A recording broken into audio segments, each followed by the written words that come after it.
This is Jimmy with Index Suspension. We're going to do a quick run through of the design of our top hat, give you guys a little bit of insight on why it's designed the way it is, what it does, and why we think that this is the best solution out there for the front end of your Raptor. Before we get into some of the nitty-gritty details, a quick overview of what this does. So this top hat lifts the front end of your truck 1 1/4 inches. It does that using one component of preload and one component of spacer. So what that allows us to do is create a top hat that has the least additional preload of any lift option out there on the market, and that keeps the ride as close to stock as possible. These trucks ride fantastic out of the factory, and we didn't want to compromise on that at all.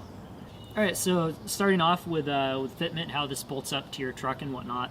So we've got these knurled studs. These are what holds the top hat in the shock tower.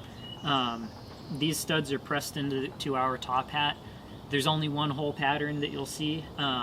These top hats are designed specifically for the Gen 3. They're not designed to go on any other truck. There's no other configurations. They're designed to just be a perfect fit, so that you just throw them on and everything bolts up fine. Alright, so getting into the next bit, and this is the hot topic with Raptor top hats. This is the rubber bushing that we use in our top hat. Now, if you don't recognize this is actually an OE bushing, so we're using the OE bushing in our top hat. Now, the decision to use this rubber bushing was based on two main things.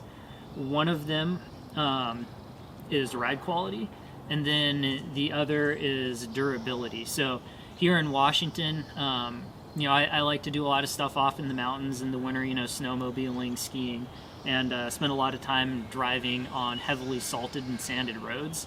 And so steel, even stainless steel spherical eyelets just get destroyed in those conditions. Like I'm not joking when I say if I run a part that has those on them, they last for a single winter. And that's because the grit gets in there, and it's pretty much just lapping compound.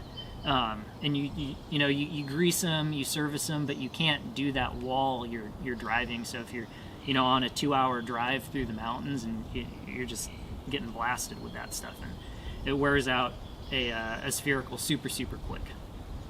Now going back to ride quality, the rubber isolates the frame of the truck from really high speed, high frequency chatter, whether that's cracks in the road, things like small rocks, roots in the trail surface, and it does that in a way that no other technology is going to be able to do.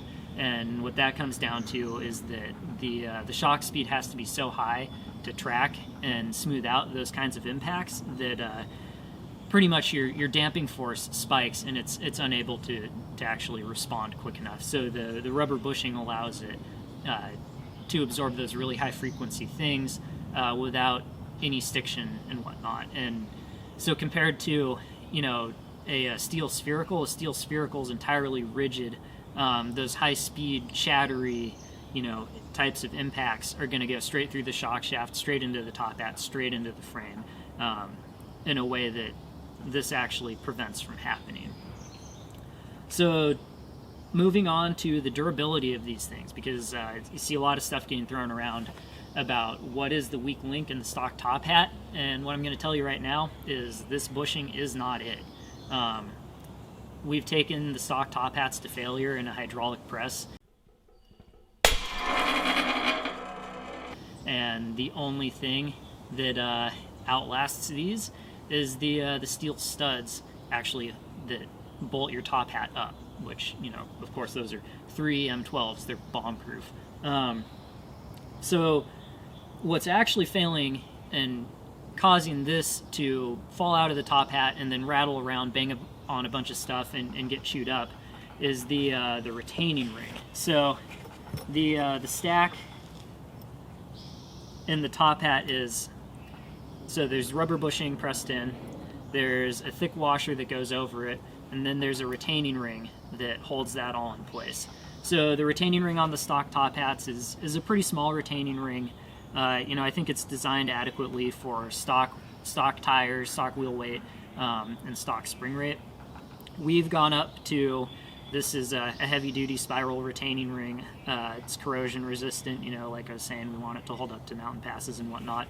And this retaining ring has a significantly higher rated max force. So that's going to keep this washer in its place much better than with the stock top hat, which in turn will prevent this rubber bushing from popping out, getting chewed up, you know, as it bangs on the top hat and whatnot.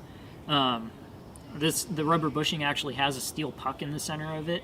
That steel puck can't fit through the hole in this washer, so you could actually melt away this entire bushing, and you wouldn't be able to get your shock to fall out of the top hat. And then, you know, the rubber used in these is like, this stuff is formulated to last, you know, 100,000 miles, 10 years, whatever it may be, you know, before drying out or anything. So, you know, super long lifespan combined with good ride quality. There's really not a lot to dislike about these rubber bushings other than they are kind of expensive to get. Yeah.